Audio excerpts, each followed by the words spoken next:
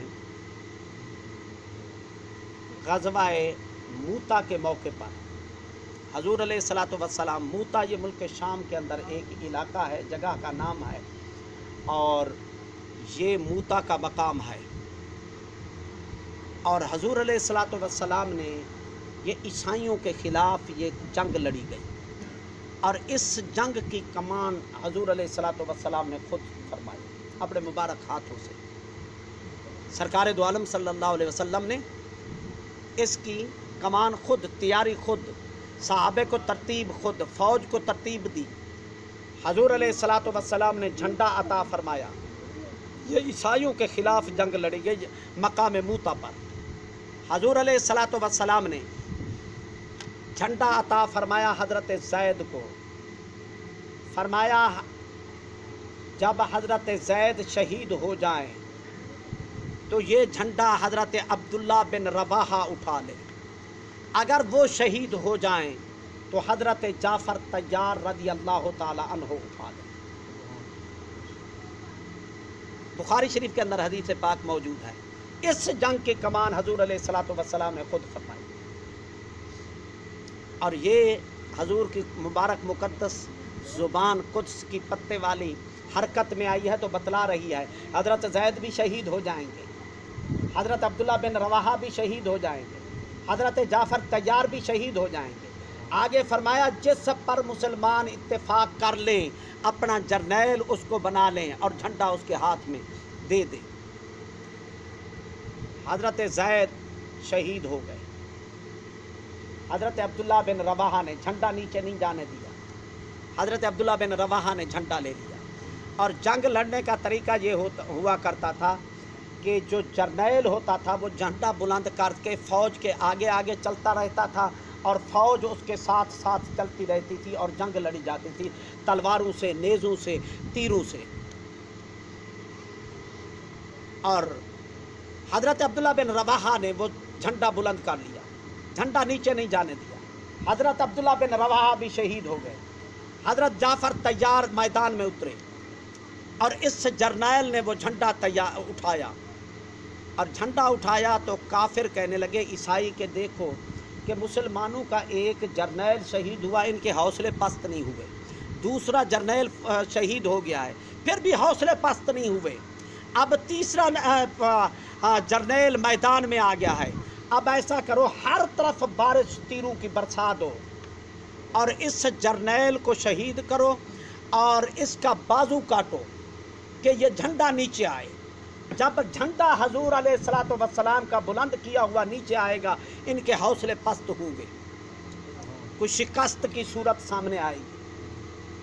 حضرت جعفر طیار رضی اللہ تعالی عنہ کا یہ بازو دائیں کاٹ دیا گیا, تلواروں کے ساتھ, نیزوں کے ساتھ, تیروں کے ساتھ. یہ کٹا تو حضرت جعفر طیار نے یہ بائیں ہاتھ میں جھنڈا لے لیا, بائیں بازو کٹا, جھنڈا نیچے نہیں جانے دیا, اپنے منہ میں ٹھوڑی کے نیچے, داڑھی مبارک کے نیچے دبا لیا, جھنڈا نیچے نہیں گیا, اور ہر طرف بارش تیروں کی, نیزوں کی شروع ہو گئی. حضرت جعفر طیار رضی اللہ تعالیٰ عنہ شہید ہو کر نیچے گرے. نیچے آئے تو اللہ تبارک و تعالیٰ نے فرمایا کہ اے جبریل فوراً پہنچ. طبقات ابن سعد کے اندر موجود ہے, حوالے کی ذمہ داری ہے. اے جبریل فوراً پہنچ, میرے محبوب کے یار نے یہ جھنڈا بلند کیا ہوا ہے, جب تک جان میں جان رہی ہے جھنڈا نیچے نہیں جانے دیا. اب شہید ہو گئے ہیں تو جھنڈا زمین پہ نہیں جانا چاہیے, اور جھنڈے کو زمین سے پہلے جا کے جبریل اٹھا لے. پر جبریل جبریلی شکل کے اندر نہ جانا, ملاکوتی شکل کے اندر نہ جانا. حضرت جعفر طیار کی شکل صورت اختیار کر کے جا. جبریل سدرہ پہ بیٹھا ہوا ہے, ساتوں آسمانوں کے پار, ہزاروں سال کی مسافت ایک آسمان اور زمین کے درمیان, پھر دوسرے آسمان کے درمیان, پھر تیسرے, پھر چوتھے, پھر پانچویں, پھر چھٹے, پھر ساتویں, اور پھر آٹھواں سدرۃ المنتہا بھی برابر ہے. کم از کم یہ مسافت 8000 سال کی بنتی ہے, اس سے زیادہ ہے. جبریل وہاں پہ پہنچا اور حضرت جعفر کے تھوڑی مبارک سے وہ جھنڈا نیچے گرا تھا. جبریل کی پاور, طاقت حضور کے غلام کی. حضور فرماتے ہیں میرے 2 وزیر دنیا پہ ہیں, 2 آسمانوں پہ ہیں. یہ جبریل حضور کا وزیر ہے, حضور کے وزیر کی طاقت یہ ہے. سدرہ سے اترا, ابھی زمین پہ جھنڈا نہیں پہنچا تھا تو حضرت جبریل نے پہلے آ کے جھنڈا بلند کر لیا حضرت جعفر طیار کی شکل صورت کے اندر. یہ تو غلاموں کی شان ہے, آقا کی شان کا اندازہ کون لگا سکتا ہے. اور وہ مصطفیٰ کریم علیہ الصلوۃ والسلام کا غلام حضرت جعفر طیار شہید ہو جائے تو اللہ فرماتا ہے جبریل فوراً پہنچ, پھر اس کی صورت شکل اختیار کر کے جا. اور جبریل آ گیا. ایک کافر دوسرے کو کہنے لگا کہ دیکھو ہم نے تو اس کو شہید کیا, ابھی گرتے دیکھا, پھر میدان میں آ گیا یہ تندرست ہو کر. ایک نبی علیہ الصلوۃ والسلام کا صحابی غلام سن رہا تھا, اس نے کہا میرے مصطفیٰ کا ہر غلام حضرت جعفر طیار ہے, کہ کس کس کا تم مقابلہ کرو گے, ہر غلام جعفر طیار ہے حضور کا. اور ایک دن نبی علیہ الصلوۃ والسلام بیٹھے ہوئے تھے مسجد نبوی کے دروازے پر. حضرت اسما بنت امیس, یہ حضرت جعفر طیار کی بیوی تھی, حضور کے پاس بیٹھی تھی. حضور نے وعلیکم السلام وعلیکم السلام وعلیکم السلام فرمائے. انہوں نے عرض کی حضور بندہ تو کوئی نظر نہیں آ رہا, سلام کا جواب کس کو دے رہے ہو؟